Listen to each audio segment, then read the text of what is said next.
Shalom, Bapak Ibu, saudaraku yang dikasihi oleh Tuhan Yesus Kristus. Senang sekali bisa menyapa saudara semuanya di kesempatan kali ini. Saya percaya kita semua tetap dalam perlindungan dan penyertaan serta perkenanan Tuhan yang sempurna. Mari Bapak Ibu yang dikasihi Tuhan, kita siapkan hati kita untuk kita akan sama-sama ditaburi oleh firman Tuhan. Pada kesempatan ini, tema firman Tuhan adalah Welcome to the New Normal. Pada beberapa waktu yang lalu, saudaraku yang dikasihi Tuhan, kita memasuki masa PSBB, kita harus stay at home oleh karena ada sebuah pandemi corona, saudaraku yang dikasihi Tuhan. Dan beberapa lama kita stay at home, dan sekarang kita sedang persiapan masuk dalam babak baru kehidupan kita yang disebut dengan new normal. Nah, dalam kehidupan new normal ke depan ada beberapa hal yang perlu kita perhatikan, saudaraku, secara kehidupan kita secara jasmani. Ya, apa itu new normal? New normal adalah perubahan perilaku untuk tetap menjalankan aktivitas normal, namun ditambah menerapkan protokol kesehatan. Jadi new normal adalah perubahan perilaku, itu kata kuncinya, saudaraku yang dikasihi Tuhan.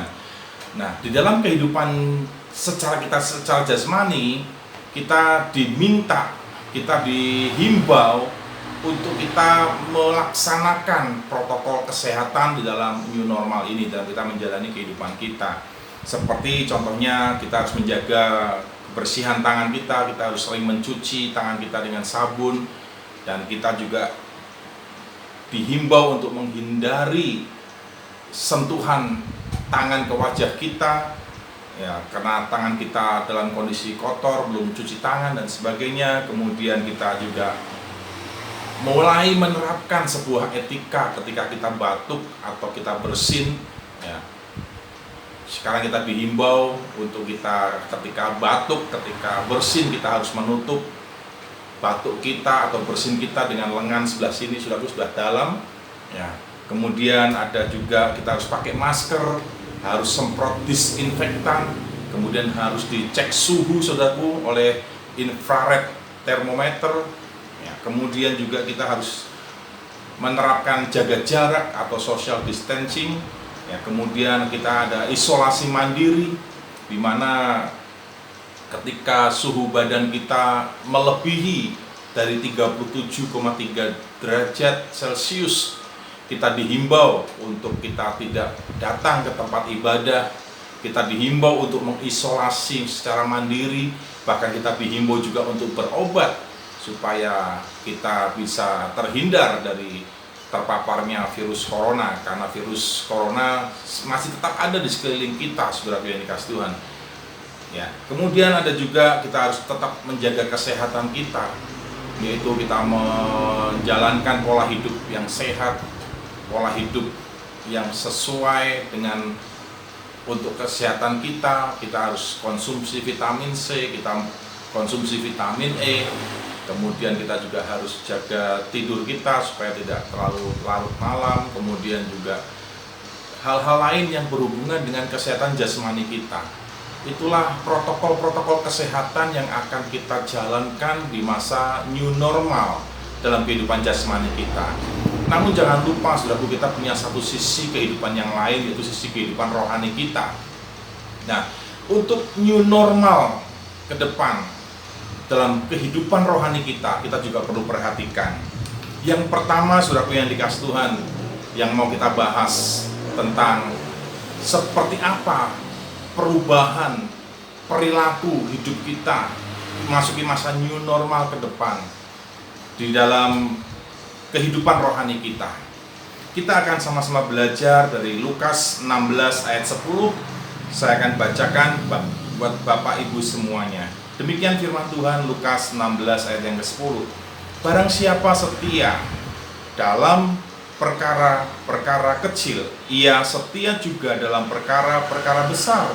Dan barang siapa tidak benar dalam perkara-perkara kecil, ia tidak benar juga dalam perkara-perkara besar.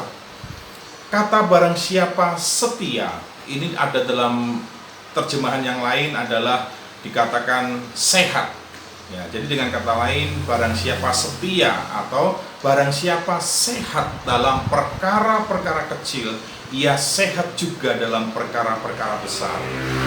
Inilah yang pertama yang kita harus perhatikan di masa new normal dalam kehidupan kita ke depan, saudaraku, secara rohani, yaitu kita harus pastikan bahwa kita itu sehat di dalam perkara yang kecil. Ya. Apa maksudnya? Perkara yang kecil. Perkara yang kecil yang dimaksud di dalam poin ini adalah dari Matius pasal yang ke 25 ayat yang ke-21 dari versi FAYH. Itu akan kita temukan konfirmasinya di sana, berkata bahwa perkara kecil ini adalah mengacu kepada hal mengusahakan, hal mengerjakan apa yang Tuhan percayakan kepada kita. Hal bagaimana kita mengelola, mengurus apa yang Tuhan percayakan kepada kita. Jadi ketika Tuhan berbicara, engkau harus sehat dalam perkara kecil, artinya engkau sehat di dalam mengelola, di dalam mengurus, di dalam mengerjakan apa yang Tuhan percayakan kepada kita sebagai yang dikasih Tuhan. Nah, pertanyaannya, mengapa Tuhan menilai atau memandang hal itu sebagai perkara kecil, yaitu hal mengelola, hal mengurus itu sebagai sebuah perkara yang kecil? Yang pertama saya renungkan, saya mendapatkan jawabannya adalah bahwa kenapa hal itu menjadi perkara yang kecil? Karena Tuhan percaya bahwa kita itu bisa diandalkan, saudaraku. Tuhan percaya bahwa kita ini bisa dipercaya oleh Tuhan. Tuhan percaya bahwa kita mampu, kita bisa mengurus, mengelola apa yang Tuhan percayakan kepada kita. Kenapa Tuhan percaya? Kenapa Tuhan mau mengandalkan kita? Kenapa Tuhan percaya kita bisa, kita mampu? Karena ketika Tuhan mempercayakan kepada kita, itu sesuai dengan kesanggupan kita. Karena itu Tuhan percaya kita akan mampu, kita akan bisa mengelola, mengurusnya, saudaraku yang dikasih Tuhan. Sehingga Tuhan bicara, engkau harus sehat dalam perkara kecil ini, di dalam mengusahakan apa yang Tuhan percayakan, di dalam mengelola apa yang Tuhan titipkan kepada kita, saudaraku yang dikasih Tuhan. Lalu saya merenungkan kembali, apa sebenarnya dimaksud dengan perkara kecil ini, saudaraku? Saya lihat dari sudut pandang Tuhan.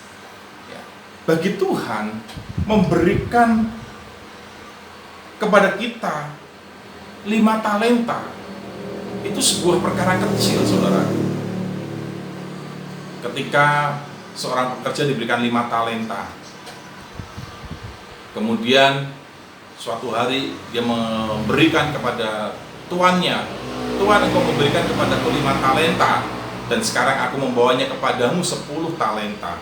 Dan Tuhan berkata, engkau hamba yang baik, engkau hamba yang setia, engkau setelah setia dalam perkara yang kecil, dan aku akan memberikan tanggung jawab kepadamu perkara yang lebih besar lagi. Saudaraku yang dikasih Tuhan, bayangkan, Tuhan memberikan 5 talenta, tapi Tuhan bicara bahwa pekerja ini telah setia dalam perkara yang kecil, mengusahakan 5 talenta, itu buat Tuhan perkara yang kecil. Padahal 5 talenta kalau kita hitung itu sangat besar sekali. Artinya apa? Artinya 5 talenta itu bagi Tuhan masih terlalu kecil. Sesungguhnya Tuhan tuh rindu untuk memberikan kepada kita lebih dari sekedar 5 talenta. Itulah hatinya Tuhan, saudaraku. Hanya Tuhan minta satu hal, kita bisa dipercaya, kita sehat di dalam pengelolaan apa yang Tuhan percayakan, apa yang Tuhan titipkan kepada kita, saudara yang dikasih Tuhan. Bagi Tuhan memberkati, mempercayakan kepada kita 5 talenta itu terlalu mudah, itu terlalu kecil bagi Tuhan. Tuhan ingin mempercayakan lebih bahkan dari 5 talenta. Saudara yang dikasih Tuhan Yesus Kristus, hal pertama, protokol kesehatan di dalam masa new normal dalam kehidupan kerohanian kita harus pastikan bahwa kita sehat dalam perkara yang kecil. Jadi sehat dalam perkara kecil artinya adalah kita sehat di dalam pengelolaan, kita sehat di dalam pengurusan, kita sehat di dalam mengusahakan, mengerjakan apa yang Tuhan percayakan kepada kita. Inilah poin yang pertama tentang protokol kesehatan yang harus kita jalankan untuk kesehatan kerohanian kita, saudaraku yang dikasihi Tuhan, di masa new normal ke depan ini. Yang kedua, kita lihat di dalam Lukas 16 ayat 11. Jadi, jikalau kamu tidak setia atau tidak sehat, tidak dapat dipercaya dalam hal mamon yang tidak jujur, siapakah yang akan mempercayakan kepadamu harta yang sesungguhnya? Protokol kesehatan yang kedua di masa new normal di dalam kehidupan rohani kita, saudaraku, yaitu bahwa kita harus pastikan kita sehat dalam hal mamon, kita sehat dalam harta duniawi yang Tuhan titipkan kepada kita untuk kita kelola, saudaraku yang dikasihi Tuhan. Nah, apa maksudnya, saudaraku yang dikasihi Tuhan? Apa yang Tuhan mau? Nah, kita lihat sama-sama bahwa saya menemukan seorang peneliti Alkitab bernama James Sennett. Beliau menemukan bahwa ada 2350 ayat di dalam Alkitab yang membahas tentang uang atau harta benda. Kemudian beliau menemukan ada 500 ayat di Alkitab tentang doa, serta 500 ayat di Alkitab tentang iman. Beliau menemukan juga 1 dari 10 ayat dalam Perjanjian Baru itu berbicara tentang uang, saudaraku yang dikasihi Tuhan. Bahkan perumpamaan yang diajarkan oleh Tuhan Yesus, yang disampaikan oleh Tuhan Yesus, itu bahwa tentang uang dan harta lebih banyak daripada atau dibandingkan dengan perumpamaan tentang surga dan neraka. Ini sebuah fakta dan sekaligus juga menjadi pesan buat kita, bahwa ternyata tentang uang dan tentang harta itu di mata Tuhan sangat penting, saudaraku. Perlu kita waspadai, karena firman Tuhan berkata, akar segala kejahatan adalah cinta akan uang.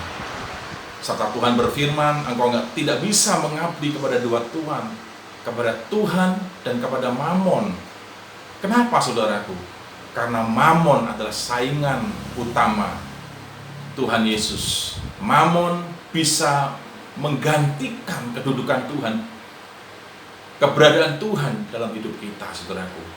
Mamon, uang, bisa menjadi hamba yang baik buat kita, tetapi sekaligus mamon juga bisa menjadi tuan yang jahat buat kita. Mari pastikan di dalam masa new normal ke depan, saudaraku, dalam kehidupan kerohanian kita sehat di dalam hal mamon, di dalam hal pengelolaan harta benda atau segala yang Tuhan titipkan kepada kita. Nah, bagaimana pertanyaannya kita melaksanakan protokol new normal untuk kesehatan mamon atau kesehatan keuangan kita, saudaraku yang dikasihi Tuhan? Ya, yang pertama saya akan berikan tips buat semua Bapak Ibu yang dikasihi Tuhan. Yang pertama saya ambil dari Matius pasal 22 ayat 21 dalam versi FAYH. Saya bacakan untuk kita semuanya. Gambar dan nama kaisar, jawab mereka. Jika demikian, kata Yesus, berikanlah milik kaisar kepada kaisar dan milik Allah kepada Allah. Yang pertama, bagaimana kita melaksanakan protokol kesehatan dalam new normal dalam kehidupan kerohanian kita adalah prioritaskan hal pengelolaan keuangan dalam hidup saudara. Tuhanlah yang utama, Tuhanlah yang pertama. Tujuan utama saudara dalam pengelolaan uang adalah kembali kepada Tuhan, untuk Tuhan. Maka saya percaya ketika ini kita laksanakan protokol kesehatan ini, saudara akan mengalami sehat dalam hal keuangan. Seperti hanya tadi Tuhan bilang, milik siapa? Gambar siapa? Uang itu. Gambar kaisar. Ya sudah, kasih kepada kaisar apa yang menjadi miliknya kaisar. Dan berikanlah kepada Tuhan apa yang menjadi miliknya Tuhan.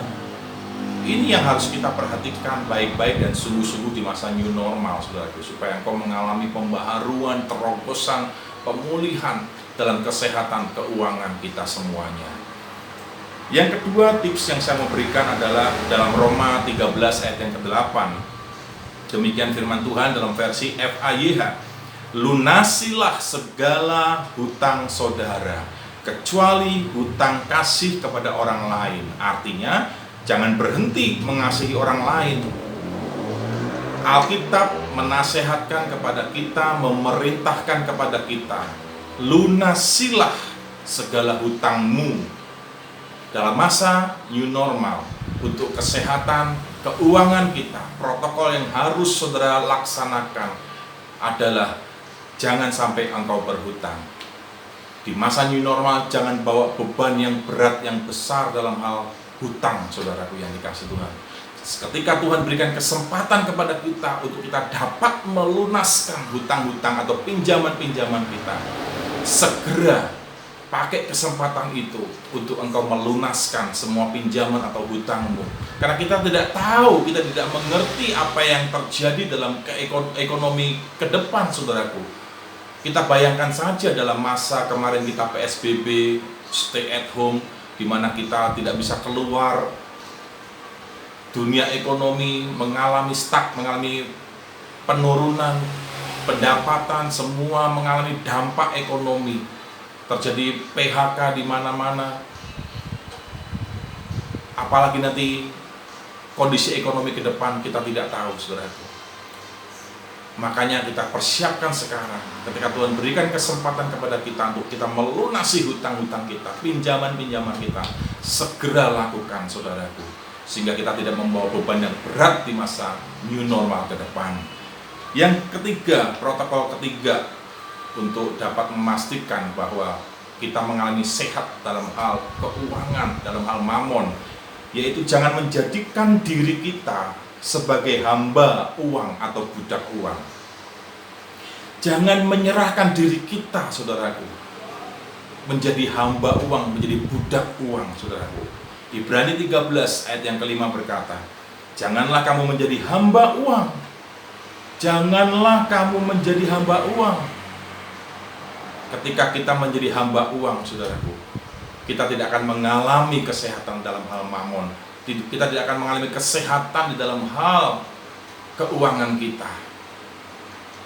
Tips yang keempat, upgrade atau tingkatkan kualitas karakter kita, kualitas cara hidup kita, kualitas cara kerja kita, cara kita melayani, kualitas cara berpikir kita, kualitas cara kita berkata-kata, kualitas bagaimana kita bertindak merespon segala sesuatunya. Tingkatkan, perbesar kapasitas hati kita, sehingga kita tidak mudah menjadi pribadi yang gampang pecah, gampang kecewa, gampang putus asa, gampang tawar hati, saudaraku. Karena kita punya hati yang luas.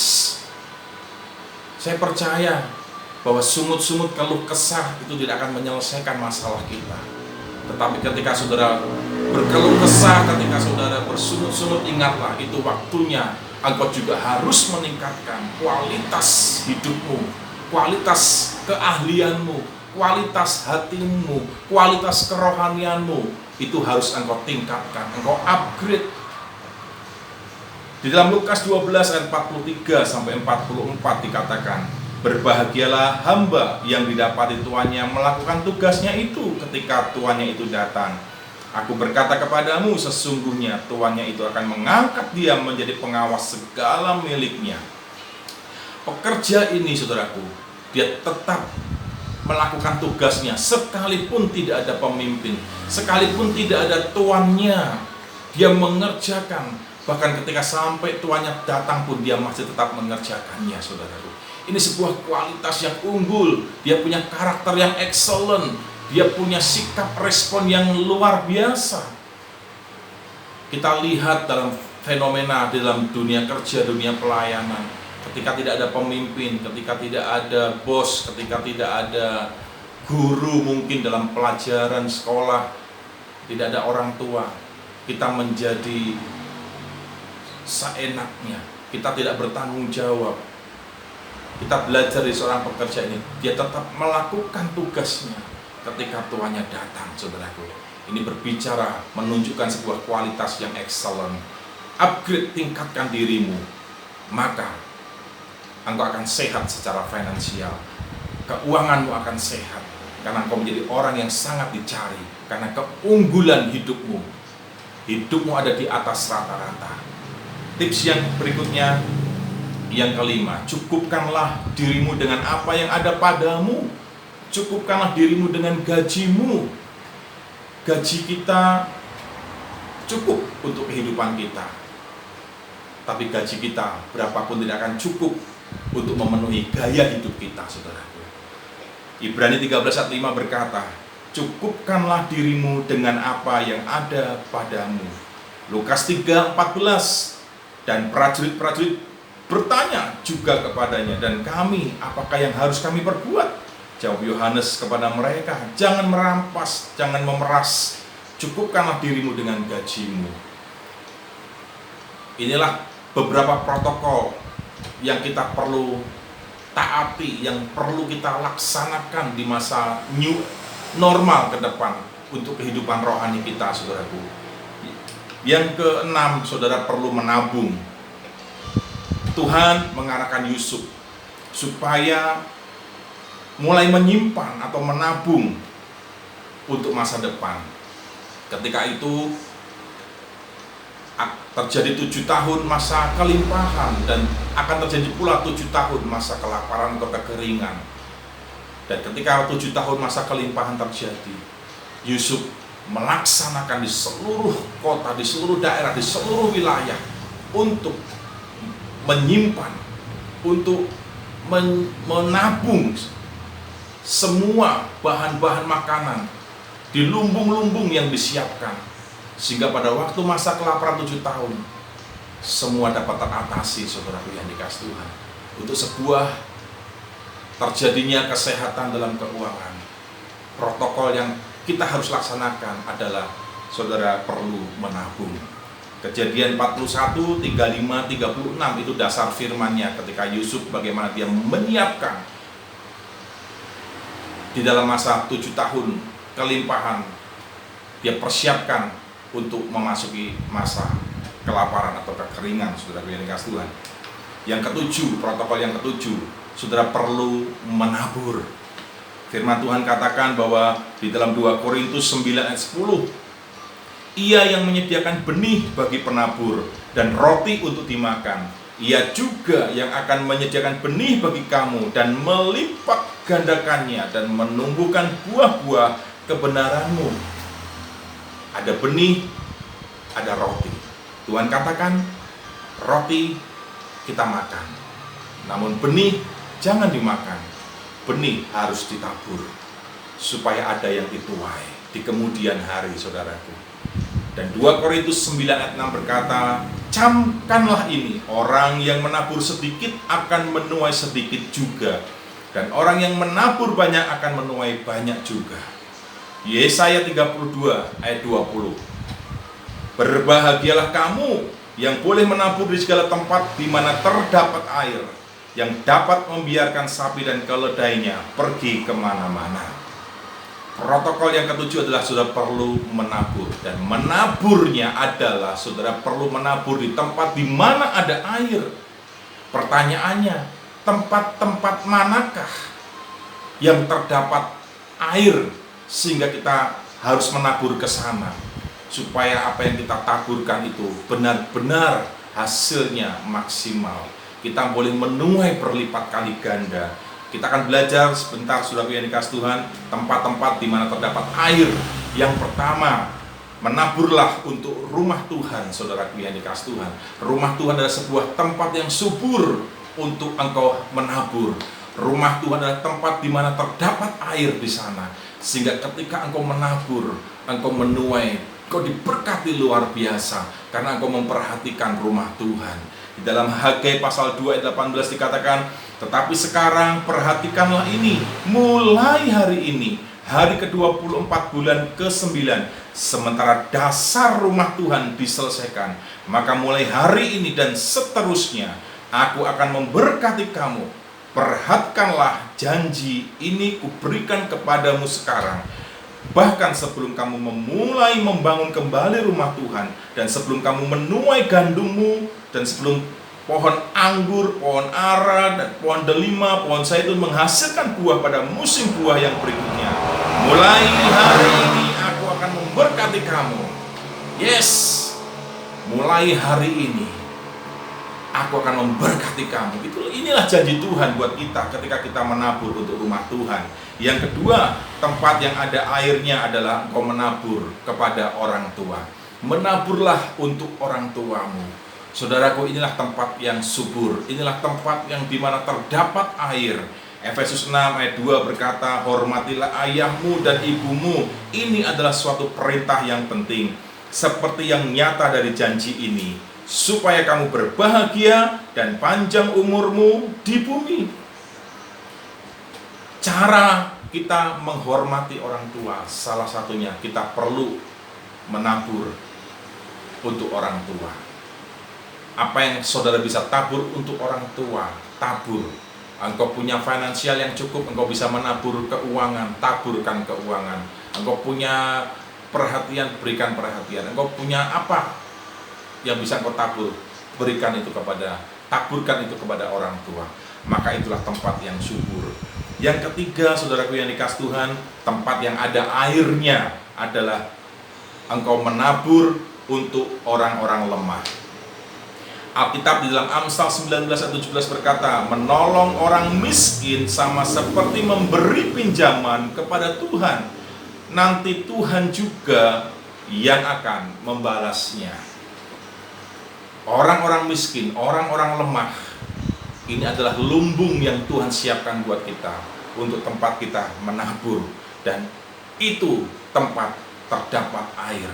Engkau akan mendapatkan balasannya dari Tuhan. Tuhan yang akan membalas kepadamu semua apa yang kau taburkan. Dikatakan Tuhan juga yang akan membalasnya. Yang keempat, saudaraku, tempat di mana terdapat ada air adalah saudara harus menabur untuk orang-orang Lewi.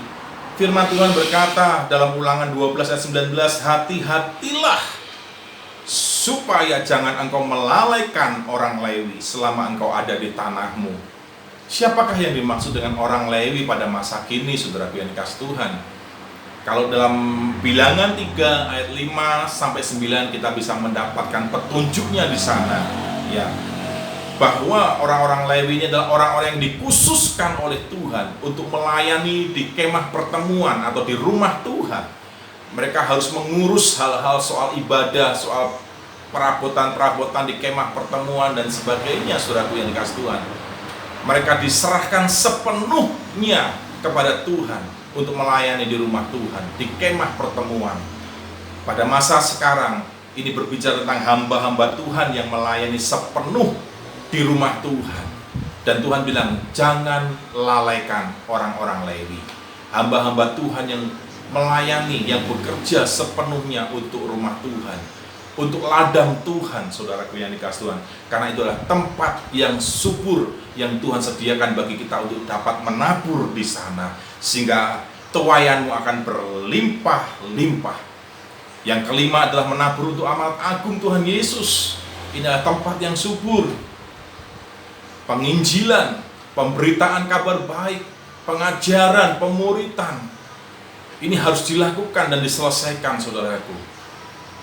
Namun ketika kita mungkin tidak bisa melakukannya secara maksimal, mungkin kita tidak bisa datang ke satu tempat, ke tempat lain, ke tempat lain, ke tempat yang berikutnya, karena segala keterbatasan kita. Tapi kita punya keunggulan dalam hal finansial, kita bisa salurkan keunggulan finansial kita untuk menopang, untuk mendukung pekerjaan Tuhan di dalam menyelesaikan amanat agung Tuhan Yesus Kristus. Inilah beberapa hal, saudaraku yang dikasihi Tuhan, di dalam kita persiapan kita memasuki masa new normal ke depan dalam kehidupan kita secara rohani, saudaraku. Selamat menjalankan kehidupan di era new normal. Selamat menjalankan protokol kesehatan untuk kehidupan rohani kita. Dengan cara yang pertama, sehatlah dalam perkara kecil, dan yang kedua sehat dalam hal mamon. Saudara akan diberkati dan mengalami terobosan yang luar biasa. Selamat, dan Tuhan Yesus memberkati kita semuanya. Saya akan lanjutkan dalam seri yang kedua di waktu yang berikutnya, saudaraku. Mari kita berdoa bersama-sama. Bapa, terima kasih Engkau sudah menyampaikan isi hati kehendak-Mu, tuntunan-Mu kepada kami, untuk kami bagaimana masuk di dalam masa new normal ke depan Tuhan.